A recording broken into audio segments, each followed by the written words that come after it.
اور پھر اسی گھر میں پلا پوسا، حتیٰ کہ داڑھی آ جانے کے بعد یہ چیزیں معلوم کی جا رہی ہیں. جی داڑھی کیونکہ وہاں انہوں نے ذکر کیا تھا اس کی تو اب داڑھی آ گئی، میں کیسے دودھ پلاؤں. تو ایسا مسئلہ وہ تو ہم سمجھتے ہیں کہ اب شاید ہی کسی کا ایسا مسئلہ ہوتا ہو، بہت خال خال ہوگا. تو ایسا ایک بہت ہی زیادہ یعنی کم امکان جس میں پایا جاتا ہے، اس کو ہم یوں ہی علی الاطلاق کہہ دیں جی یہ سب کے لیے ہے. جس نے بھی جس کا خاتون کے ساتھ کوئی تعلق ہے اس کے پاس آنا جاتا ہے تو وہ جو رضاعت والا معاملہ کر لے اس کا پردہ ختم ہو جائے گا. اس پر تو شدت بنتی ہے. اور پھر امی جان عائشہ اور دیگر کئی اصحاب جو ہیں وہ تو رضاعت کبیر کے قائل ہی نہیں تھے. رضاعت کبیر کے وہ تو قائل ہی نہیں تھے، وہ تو اس کو یعنی وہیں تک محدود رکھتے تھے، سالم تک ہی. تو اس انداز سے اگر پھر بھی کسی کی دل آزاری ہوئی ہے تو میں اس پر معذرت خواہ ہوں. السلام علیکم رحمۃ اللہ وبرکاتہ. سوری سر، میں اس وجہ سے نہیں بول رہی تھی، میرے بیک گراؤنڈ میں تھوڑا شور تھا. میں ناراض نہیں ہوں، اور میں نے جو کوشچن کیا تھا سر وہ میں نے نا ابھی ریسنٹلی ہی میں نے ایف پی پہ ایک پوسٹ دیکھی تھی، اور الحمدللہ یہ میں نے یہ والی جو حدیث اس دن والی حدیث تھی نا وہ میں نے بہت پہلے پڑھی تھی، اور میرا کانسیپٹ اس کے حوالے سے کلیئر تھا. لیکن جو پوسٹ میں نے دیکھی تو اس پہ یہ تھا، اسی حدیث کو ریفرنس کے طور پہ دیکھ کے تو اس طرح سے کہا ہوا تھا کہ جو میں نے آپ سے کوشچن کیا تھا، تو وہ چیز مجھے بڑی عجیب سی لگی تھی کہ کیا آج کے دور میں یہ پاسبل ہے کہ وہی سیم آپ کی والی بات ہے. تو تب میں نے آپ سے یہ کوشچن کیا تھا کہ کیا واقعی ہم اس چیز کو آج بھی امپلیمنٹ کر سکتے ہیں، کیونکہ یہ تو واقعی جیسے آپ نے کہا وہ حضرت سالم جو تھے انہی کے اس پہ تھی نا، انہی کی صرف سچویشن میں تھی. تو آج کے دور میں اگر اس کو کوئی بیس بنا کے اس طرح سے کہتا ہے تو پھر تو یہ بات نہیں مانی جا سکتی. تو وہ میں نے تب آپ سے کوشچن کیا تھا چلے کیونکہ میں نے ایک الحمدللہ. پوسٹ دیکھی تھی. جی حمیرہ کہاں ہیں؟ اب ان کے علاوہ بھی کوئی ایسے اسٹوڈنٹ باقی ہیں جو ہم سے ناراض ہیں؟ یہ نہیں سب کا سر، کلیئر ہو گیا؟ سر کلیئر ہے سب کا کانسیپٹ. چلیں جی الحمدللہ. تو میں تھوڑی سی چینی کھا کر پھر آرام کروں گا، اب سوؤں گا. یہ سب مجھ سے راضی ہیں الحمدللہ. ہم آگے پڑھ لیتے ہیں 6 احادیث. کتاب القضاء، فیصلوں کے بارے میں یہ کتاب ہے، آپ فیصلہ کیسے کریں گے. عائشہ رضی اللہ عنہا بیان کرتی ہیں رسول اللہ صلی اللہ علیہ وسلم نے فرمایا. اچھا بھئی آپ سب کے لیے یہ رخصت ہے، میں ابھی پڑھتا جا رہا ہوں، جس کا جہاں جو اشکال ہو جو پڑھا جا رہا ہے اس کے متعلق آپ پوچھ سکتے ہیں روک کر.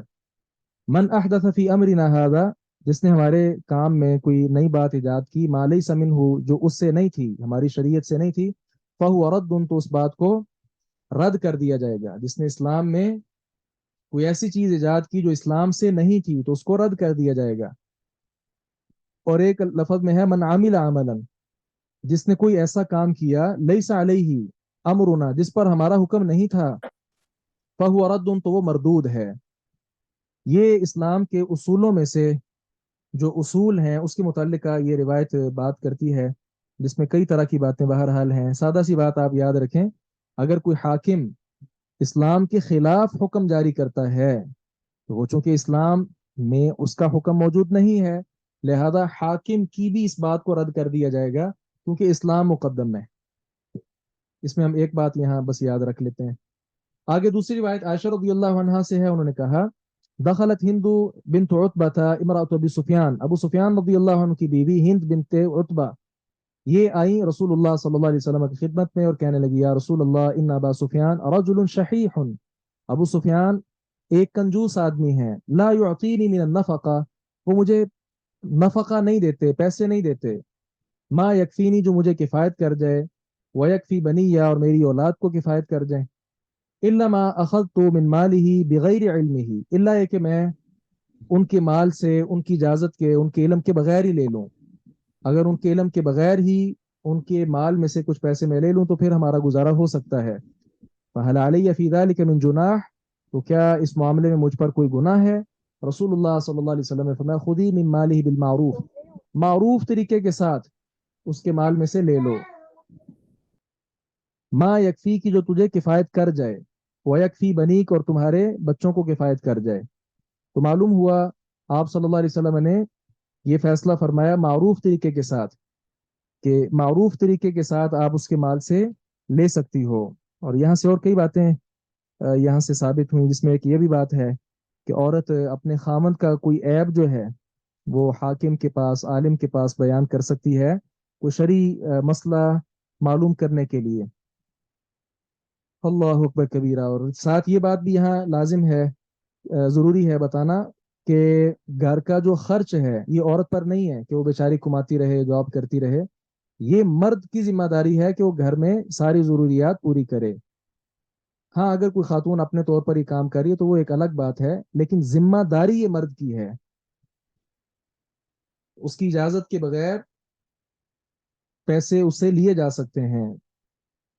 اور آج کل بھی یہ صورت کئی گھرانوں میں ایسا معاملہ ہوتا ہے. ان سب کے لیے بھی یہی حکم ہے جو ابھی ہم نے اس حدیث مبارکہ میں پڑھا ہے. تو یہاں معروف طریقے کا ہے، یعنی وہ بہت زیادہ مال نہ لے لے جو ضرورت سے زائد ہو، ایسا نہیں اس کو کرنا چاہیے، بلکہ ضرورت کے تحت وہ پیسے لے سکتی ہے. تیسری روایت ام سلمہ رضی اللہ عنہا سے ہے کہ رسول اللہ صلی اللہ علیہ وسلم سمع، آپ نے سنا، جلبۃ خصم، جھگڑنے والوں کی آوازوں کو، بباب حجرت ہی، اپنے حجرے کے دروازے پر. فخرج الیہم فقال، تو آپ ان کی طرف تشریف لائے اور کہا، الا انما انا بشر مثلکم، سنو میں تمہارے جیسا ہی ایک انسان ہوں. وانما یاتینی الخصم، اور میرے پاس جھگڑنے والے لوگ آتے ہیں. فلعل بعضکم، ہو سکتا ہے تم میں سے کوئی ایک، ان یکون ابلغ من بعض سے زیادہ اچھی گفتگو کر سکتا ہو. فاحسب، تو میں سمجھ جاؤں کہ انہ صادق، کہ وہ سچا ہے. فاقضی لہ، تو میں اس کے حق میں فیصلہ کر دوں. فمن قضیت لہ بحق مسلم، تو جس کے لیے میں فیصلہ کر دوں کسی مسلمان کے حق چھیننے کے بارے میں، فانما ہی قطعۃ من النار، تو یہ آگ کا ایک ٹکڑا ہے. فلیحملها، وہ اس کو اٹھا لے، او یذرها، یا اس کو چھوڑ دے.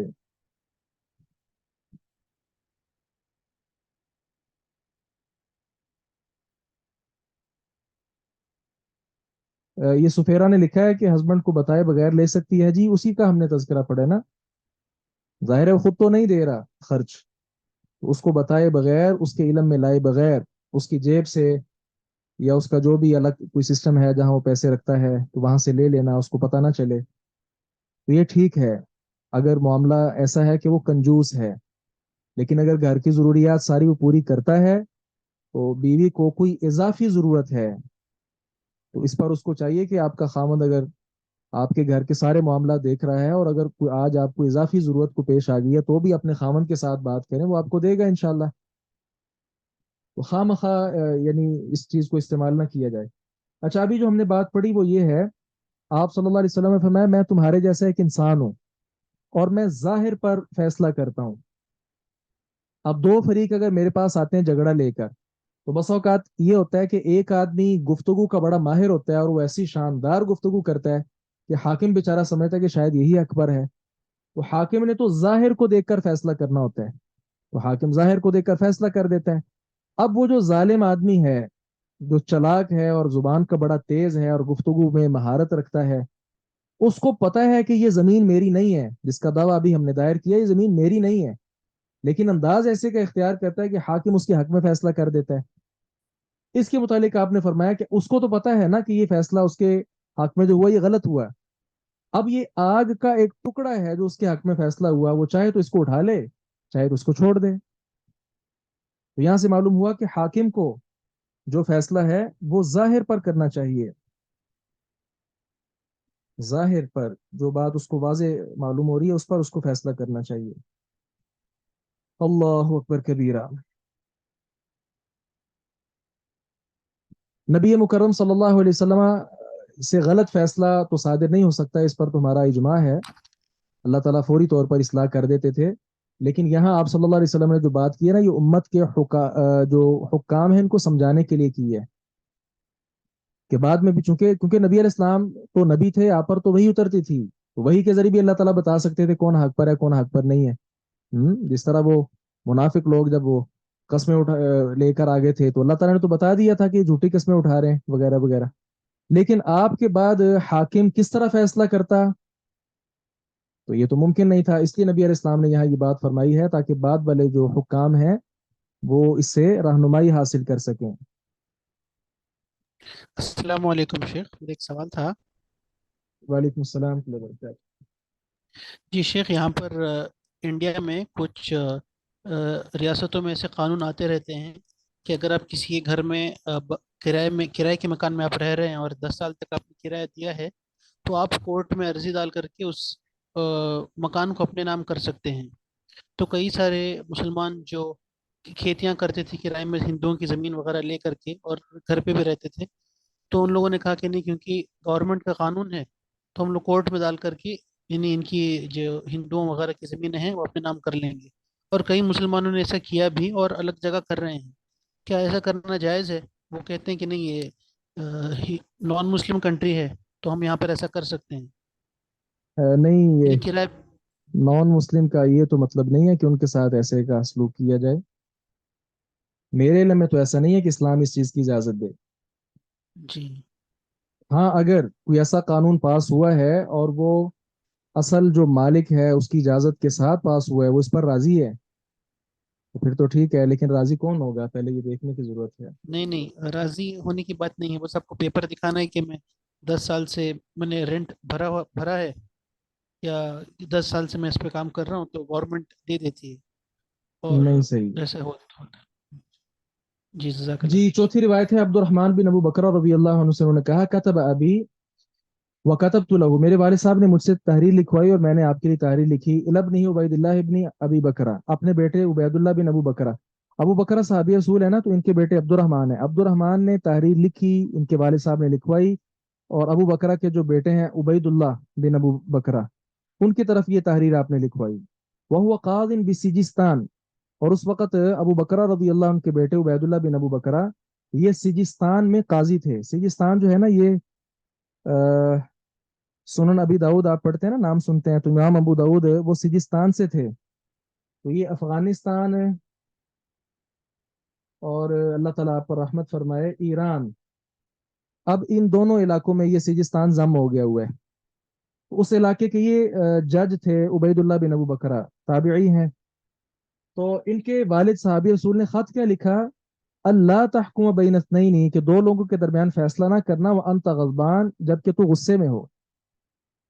تو ابھی ہم فیصلوں کا بیان پڑھ رہے ہیں نا، تو چوتھی روایت یہ ہے کہ غصے میں فیصلہ نہیں کرنا چاہیے، کیونکہ میں نے رسول اللہ صلی اللہ علیہ وسلم کو فرماتے ہوئے سنا، لا يحکم احد، کوئی ایک فیصلہ نہ کرے بین اثنین، دو لوگوں کے درمیان، وہو غضبان، اس حالت میں کہ وہ غصے میں ہو۔ اور غضبان کا لفظ شدید غصے پر بولا جاتا ہے، کیونکہ عام جو غصے والا ہے اس کو تو غاضب بولتے ہیں، اور غضبان فعلان ان کا وزن ہے، اور فعلان تب بولا جاتا ہے جب کوئی اپنے اس کام میں انتہا درجے پر پہنچ جائے، تو غضبان شدید غصے میں۔ پھر ایک روایت میں ہے لا یقضین حکم بین اثنین وہو غضبان، اس میں بھی وہ اسی بات کا تذکرہ ہے کہ کوئی حاکم دو لوگوں کے درمیان غصے کی حالت میں فیصلہ نہ کرے۔ اچھا، اب آپ لوگوں سے سوال ہے کہ وہ جو نبی علیہ السلام نے فیصلہ کیا تھا، وہ جو زبیر رضی اللہ عنہ والا واقعہ ہے، جی، وہ ایک آدمی آیا اور زبیر رضی اللہ عنہ انصاری صحابی تھے اور زبیر تھے، تو آپ نے فیصلہ کیا، اور بعد میں جب انصاری نے کہا اچھا زبیر آپ کا رشتہ دار تھا تو اس لیے آپ نے یہ فیصلہ کیا، تو نبی علیہ السلام پھر غصے میں آ گئے، اور آپ نے پھر زبیر کو کہا کہ پہلے اپنی کھیتی کو پانی پلاؤ یہاں تک کہ وہ منڈیر تک پہنچ جائے، اور اس کے بعد پھر اس کے لیے انصاری کے لیے پانی چھوڑو۔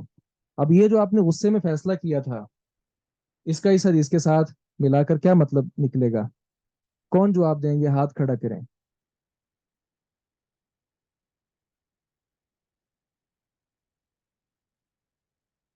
اللہ اکبر کبیرہ۔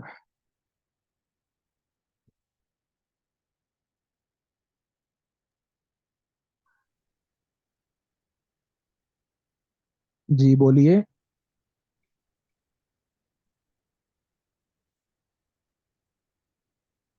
جی، وہاں بات یہ ہے کہ زبیر رضی اللہ عنہ والا جو فیصلہ تھا نا، وہ نبی علیہ السلام نے غصے سے پہلے کیا تھا، یا آپ نے فیصلہ غصے سے پہلے ہی کیا تھا، تبھی تو وہ انصاری بولا تھا کہ آپ نے اس کے حق میں فیصلہ کیوں کیا، تو فیصلہ گویا پہلے ہوا تھا۔ دوسرا جواب یہ ہے کہ یہ جو بات ہے یہ امت اسلامیہ کے حکماء کے لیے ہے، اور نبی مکرم صلی اللہ علیہ وسلم اس میں شامل نہیں ہے۔ آپ نے لوگوں کو کہا کہ ایسے نہ کرو، کیونکہ نبی علیہ السلام غصے میں بھی آپ کی مبارک زبان سے حق بات ہی نکلتی تھی، تو غصے میں چونکہ فیصلہ دائیں بائیں ہو سکتا ہے، تو نبی علیہ السلام سے اس چیز کا صدور ممکن نہیں تھا، لہذا آپ کے لیے جائز تھا۔ اور تیسرا یہاں جواب یہ ہے کہ آپ صلی اللہ علیہ وسلم نے فرمایا غضبان، شدید غصے کی حالت میں فیصلہ نہ کرو، جبکہ یہاں نبی مکرم صلی اللہ علیہ وسلم کو جو انصاری پر غصہ آیا تھا وہ شدید نہیں تھا. یہ 3 طرح کے جواب شارحین نے لکھے ہیں. 5ویں حدیث ہے ابو بکر رضی اللہ عنہ کی کہ رسول اللہ صلی اللہ علیہ وسلم نے فرمایا الا انبئکم باکبر الکبائر، میں تم کو بہت بڑے بڑے گناہوں کے بارے نہ بتاؤں؟ 3 بار آپ نے پوچھا. قلنا بلا یا رسول اللہ، ہم نے کہا کیوں نہیں اللہ کے رسول. آپ نے فرمایا الاشراک باللہ، اللہ کے ساتھ شرک کرنا بہت بڑا گناہ ہے. وعقوق الوالدین، اور والدین کی نافرمانی کرنا بہت بڑا گناہ ہے. وکان متقیان، اور آپ اس وقت ٹیک لگائے ہوئے تھے جب آپ نے یہ 2 گناہوں کا تذکرہ کیا. فجلسا، پھر آپ بیٹھ گئے. فقال، آپ نے فرمایا الا، توجہ سے سنو، وقول الزور، جھوٹی بات کہنا، وشہادت الزور، جھوٹی گواہی دینا. فما زال یکررها، آپ اس لفظ کو دہراتے ہی گئے. حتیٰ قلنا، یہاں تک کہ ہم نے کہا لیتہ سکتا، کاش کہ اب آپ خاموش ہو جائیں. کتنی بار آپ نے یہ بات کہہ دی. جس طرح آدمی زیادہ بات کر کر کے تھک جاتا ہے تو صحابہ کرام کو ترس آیا کہ کاش اب آپ خاموش ہو جائیں. اللہ اکبر. تو اہمیت اجاگر کرنے کے لیے نبی مکرم صلی اللہ علیہ وسلم بیٹھ کر اور اس بات کو شدت کے ساتھ آپ نے اس ضرورت کو محسوس کیا اور بار بار دہرا رہے ہیں الا وقول الزور وشہادت الزور، الا وقول الزور وشہادت الزور، الا وقول الزور وشہادت الزور، بار بار آپ اس کو دہرا رہے ہیں. وہ قضاء کے فیصلے میں یہ حدیث یہاں پر جو مؤلف ہیں وہ لے کر آئے بتانے کے لیے کہ جو یہ فیصلے ہوتے ہیں ان میں جھوٹی بات نہیں ہونی چاہیے اور جھوٹی گواہی بھی نہیں ہونی چاہیے. 6 اور آخری روایت یہاں یہ ہے. عبداللہ ابن عباس رضی اللہ عنہ سے روایت ہے کہ نبی مکرم صلی اللہ علیہ وسلم نے فرمایا لو یعطى الناس بدعواهم، اگر لوگوں کو ان کے دعویٰ کے مطابق دے دیا جائے، لدعا ناس دماء رجال واموالهم، تو لوگ پھر لوگوں کے خون اور ان کے مالوں کا دعویٰ کر بیٹھیں گے. اگر لوگوں کو ان کے دعووں کے ساتھ، مثلا کوئی آدمی آ کر کہتا ہے حاکم وقت کو کہ فلاں جو مکان ہے نا وہ میرا ہے، دعویٰ اس نے کیا، اگر ایسا ہو تو پھر تو لوگوں کے خون اور لوگوں کے جو مال ہیں یہ محفوظ ہی نہیں رہیں گے. وہ کہہ دیتا کہ اس نے میرے بیٹے کو قتل کیا ہے. پھر آپ صلی اللہ علیہ وسلم نے فرمایا ولیکن الیمین علی المدعا علیہ، لیکن یمین، قسم جو ہے مدعا علیہ پر ہے. کیا مطلب؟ ایک آدمی ہے، اس نے کہا کہ فلاں مکان وہ میرا ہے. اب اس نے دعویٰ کیا، اس پر 2 گواہ پیش کرنا کیا ہے؟ ضروری ہے، جس طرح پہلے ہم پڑھ چکے. اب جو مدعا علیہ ہے، جس کے خلاف دعویٰ کیا گیا، جو مکان میں بیٹھا ہوا ہے، اب یہ نہیں کہ یہ لے کر آئے تو وہ اس کو مکان مل جائے گا، نہیں، مدعا علیہ قسم اٹھائے گا اور کہے گا اللہ کی قسم ہے کہ یہ جس مکان میں میں رہتا ہوں یہ میرا مکان ہے، اس کا نہیں ہے. تو جب وہ قسم اٹھائے گا تو وہ بری ہو جائے گا اور اس مکان کے اندر ہی وہ رہے گا. تو گویا اس کو حق دیا گیا مدعا علیہ کو شریعت میں، کہ یہ نہیں جیسے جو مرضی منہ اٹھائے دعویٰ کر دیا کسی کے خلاف اور اس کی جائیداد پر قبضہ کر لے، نہیں، بلکہ اس پر بھی آپ صلی اللہ علیہ وسلم نے یمین، قسم رکھی ہے کہ وہ قسم دے کر اپنے اس کیس سے چھٹکارا حاصل کر سکتا ہے. تو یہ قضاء کا باب ہم نے پڑھ لیا. اس کے بعد آگے کتاب الاطعمہ ہے، شروع کر لیں. تو یہ سر کل نہ کریں، جی کل سر کریں گے انشاءاللہ. نہیں، 2 طرح کی آواز آ رہی، ایک ایک کر کے بولیں.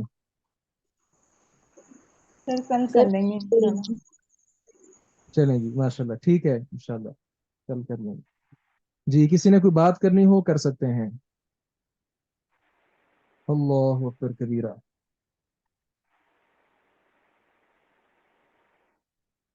میں اپنا ٹائم نکال کر اور مجھے یہ سبق تیار کرتے ہوئے بھی کافی وقت لگتا ہے، اور آج میں نے جو یہ احادیث آپ کو پڑھائی ہیں یہ عصر کے بعد گھر کا کچھ کام تھا وہ کرنے کے بعد میں بیٹھا رہا اور مغرب تک یہ سارا میں نے مطالعہ کیا، پھر مغرب سے لے کر عشاء کی اذان تک مطالعہ کیا.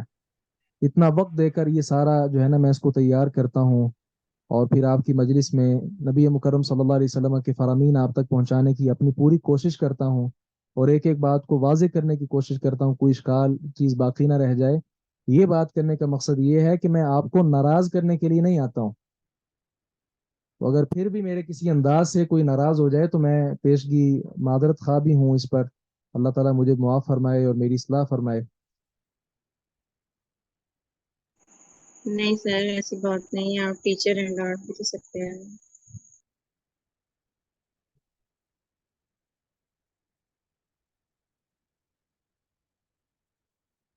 اللہ تعالیٰ آپ سب سے راضی ہو جائے، آپ کو جزائے خیر دے. یہ آپ کا آمین. بھی اپنا تعلق باللہ